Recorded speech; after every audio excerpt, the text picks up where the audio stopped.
So I want to give some copyright disclaimers since this is likely going to end up on YouTube. This is just a short list of people who have influenced my thinking and who I've probably stolen things from for this presentation. So where do we begin our exploration of the problem? Well, first, I think the best place is to look at evil itself. What is evil and where does it come from? Is evil a substance? Is it a thing?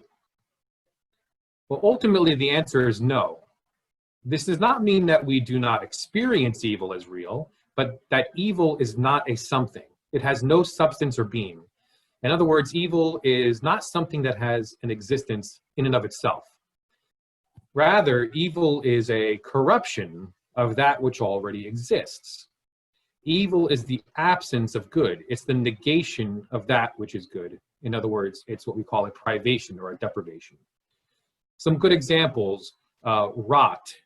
So rot can only exist as long as the tree which is being rotted exists. Once the tree has completely rotted away, nothing is left. There is no evil left. Tooth decay can only exist so long as the tooth does. Rust can only eat away at metal so long as the metal exists.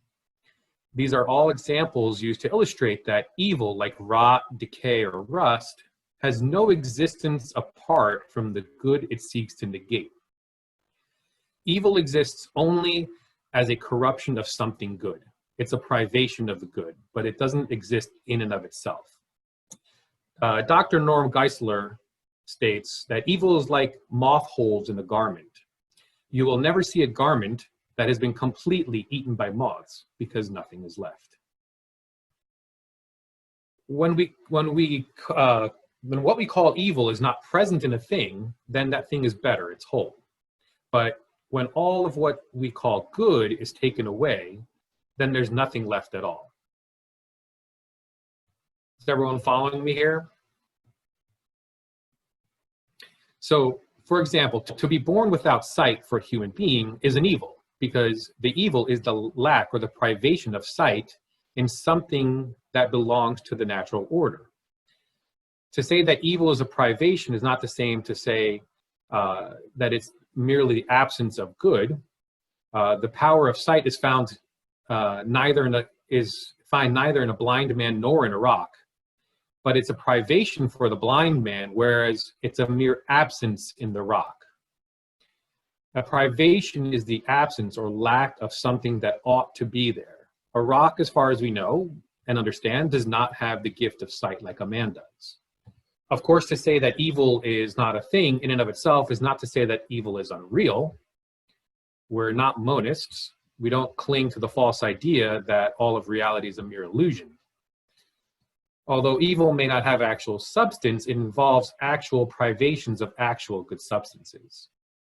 And again, we turn to Dr. Norm Geisler, who says, it is not an actual entity, but a real corruption of an actual entity. So privations are real. Blindness is a real lack of sight where sight belongs by nature. Being maimed is a real lack of a limb, and sickness is a real lack of good health.